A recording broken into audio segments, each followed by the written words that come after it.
What's up, guys? I know this time of the year, teams are getting ready for the playoffs, going week to week, or you're in the off-season mode, getting ready for next year. So I just want to make a quick video going over kind of the process that we do on a weekend basis during the season, how we kind of scout or get ready for the upcoming opponent, how we tag them, and then what we give the kids on Monday. So just going over that. So like most of you guys, we play Friday night. We come in as a staff on Saturday. We first grade the last night's tape, grade it, send the corrections to our kids online, and then we get ready for the next opponent. We do not have our kids come in on the weekends. We have a lot that go to different college visits and a lot that work. So as coaches, we come up and the kids stay home. So we'll get that done. We come in at 8. At about 10:30, we wrap that up, and then we get on to our next opponent. So what we do is I just pulled up a game from a couple years ago versus Eaton High School and kind of detailing out what we do to get clips ready and to tag and get ready for the week. So as the OC, I will make a 3-game playlist. And I like to use the last 3 games that we have. So this example, I made one Eaton defense, and I just labeled offensive scout. And then I will go in and add the last 3 games of their defense, and as coaches, we tag it. Now, the nice thing is in Texas, especially in district, we will get the games in a district pool. So we play a game, we upload it into the pool. The rest of the district opponents will also do that. So we get to kind of a scout in advance. So let's say we're playing Mansfield Summit in 3 weeks. Well, we can grab their film from this week because they upload it, so we can tag that ahead of time. So we do that. So we usually have one game, the previous night's game, to tag, and then we create our cut-ups. So again, I have Eaton's defense cut up here. We tag it. As the OC, I do the offensive formation, the motion, and the play. My quarterback coach and receiver coach, they tag the coverages together. My offensive line coach does front and blitz, and then my running back coach kind of does the rest. He does down and distance, hash, gain loss, result, etc. So we tag it, and then we create our cut up. So I always like to do situations. So I do 1st and 10, 2nd and +5, 2nd and -5, 3rd and +5, 3rd and -5, right? And then different formations. So what do they do when we're in our 2x2 set? What do they do when we're 3x1? What do they do when we have 2 running backs? You can do it on personnel. What do they line up in when we're in 11 personnel, right? Just kind of fit your team. So we do that. The other one I do 2 others: explosive plays given up and red zone. So when it comes to explosive plays, this is where I usually start. I like to look for a trend. So an example is if we're playing a team, and let's say, example is here, we go by QB draw, they hit 2 of the 11 plays. So again, that kind of shows us that either they're not good at contain, or maybe that team had a good quarterback like we did who can scramble, and that's what we want to hit. So again, we just look for different trends in the data to see what they do and what they're good at and what we can do against them. So if we notice, example is we're watching, and let's say their left corner gets beat out of 3 of the 11 explosive plays. Well, we're going to pick on that corner, right? So I just look for trends on that. So we do that on the Saturday. Coaches go home. We're home around 12. And then on Sunday, I will go up with the head coach and the DC, and we'll kind of game plan together. So he'll meet with the 2 of us for, good 30, 45 minutes going over, hey, what do we need to do when it comes to overall game plan? Okay, they have a good defense, so we need to, avoid turnovers, maintain the clock, make sure we are the lead in time of possession, etc. Then I'll meet with the head coach for 30, 45 minutes just to make sure our game plan is set based off all this data. He'll meet with the DC, etc. So that's kind of what we do on that end. One thing I do like to show on new huddle, so I don't like new huddle a lot, but I do like it for this case. So once we get into our cut-ups and formations, so if you notice here, I put Burleson 1st and 10. This was just the last game we played. I like to see the stats of that defense, and I like using new huddle for it. So, and I use this when I create scout cards and also game plan. So an example is we're 1st and 10, right? We have 60 or 80 clips. they're going to be in an even front 81% of the time. So that means if I create 10 scout cards for 1st and 10, we're going to drop an even front 80% of the time. Then we'll drop bare front for the other 2. Right? So I kind of like just using this stats to kind of see what a team's going to give us. You can do it by formation. So whenever you're in Dolphin, you can see what they line up in.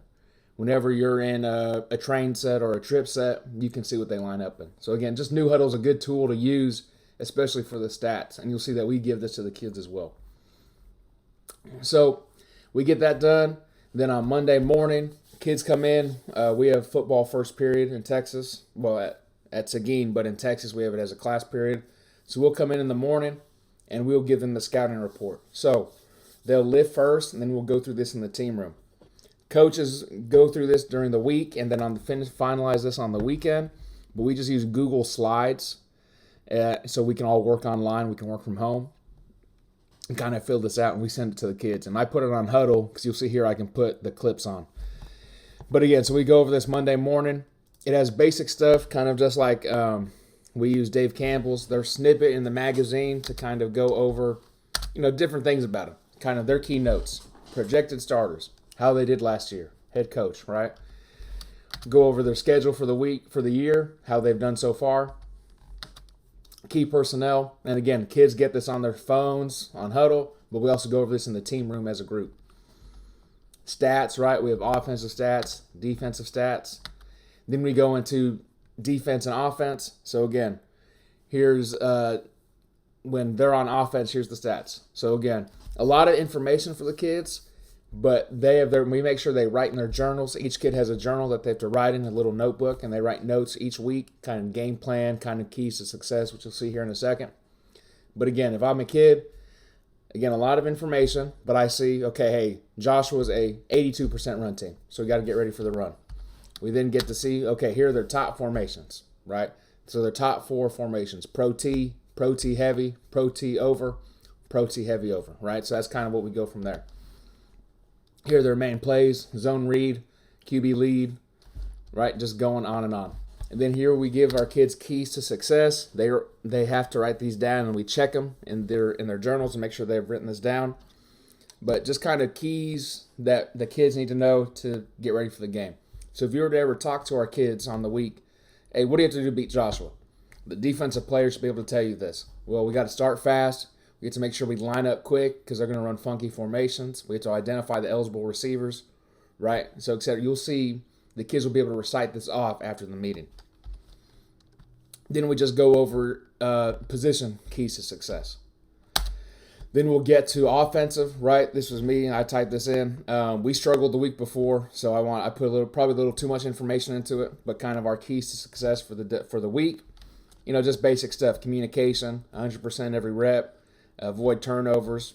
Then we kind of go over, hey, they're a cover 3, cover 4 team, so we're going to attack it with quick game, and just going from there. Then I give them the stats, again, using New Huddle. We just screenshot the page or a little snippet of the stats, and we plug it on here on the Google slide. And then I really like this year I did it. So I did it on Huddle because I can show the slide, right? And then next clip, I can show them that exact picture. So again, you see here on 1st and 10, first down, you're going to say even front 80% of the time and cover 3 60%. So then I show them, here's even front with cover 3, right? So the kids can see the picture, or they can see the stats, but then also see a moving picture of film. And just a side note, I always try to put a explosive clip or an explosive play just so the kids see success. I think kids are visual learners, and they get a lot of negative criticism through their peers, through social media. So they can see positive success, other teams doing what we run against them, so they have more inspiration. Hey, when coach calls, in this example, G lead, it's going to hit, right? We've seen teams hit for 60, so we can do the same thing. Just an example. Then again, I go over each situation: 2nd and +5, 2nd and -5, 3rd and +5, right? You get the point. But again, I like putting it on Huddle just so the kids can see the visual picture with it. Then I go red zone, right? And then I always like to do explosive plays. That's one thing we really try to scheme up. This year, we averaged 6 explosive plays a game. Need to get that around 8. But you get the point. Then one thing I do like too that we added this year, we give them a depth chart. We've done this for the past couple years, but this year we added on to it. So we'll give them the number and the name, and then we rate the kids 1 to 10. 1 being the worst player ever, 10 being the best player ever. We never give 1s because I never want a kid to think, okay, I'm going against a guy who's the worst player ever. I don't have to practice hard this week. Or I never give somebody a 10 because I don't want kids to be beat before we even line up against them. So I kind of manipulate kind of the rankings here. But I do like we use it mainly for coaches, but I like giving also the classification, right? We got sophomores, juniors, seniors, and a freshman. I like this year by year. I know this year our district changes. Every 2 years in Texas, our district changes. I don't know how it is in other states. But I like going year by year, especially going into next year, to see, okay, who's coming back. So if we were to play Joshua next year, we can pull this up and say, well, they lose 3 seniors, so they got 8 guys coming back, right? I also like using it to kind of maybe inspire a little bit. Our last game of the year, we played Burleson High School, and they had 2 freshmen on the D-line.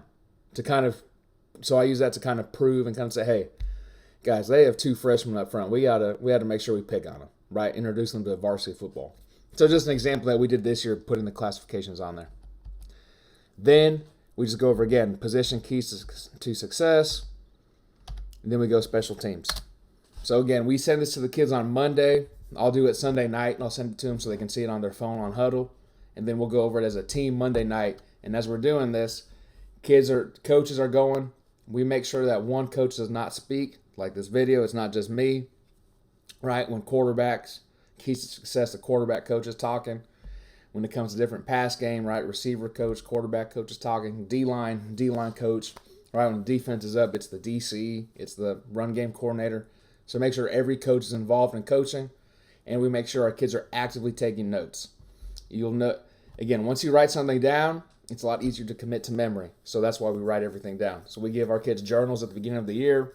We have a little bookshelf set up in the team room with different sections, so by last name. So kids write their name on it. They put their notebook in that section, and they know that's where they go every meeting.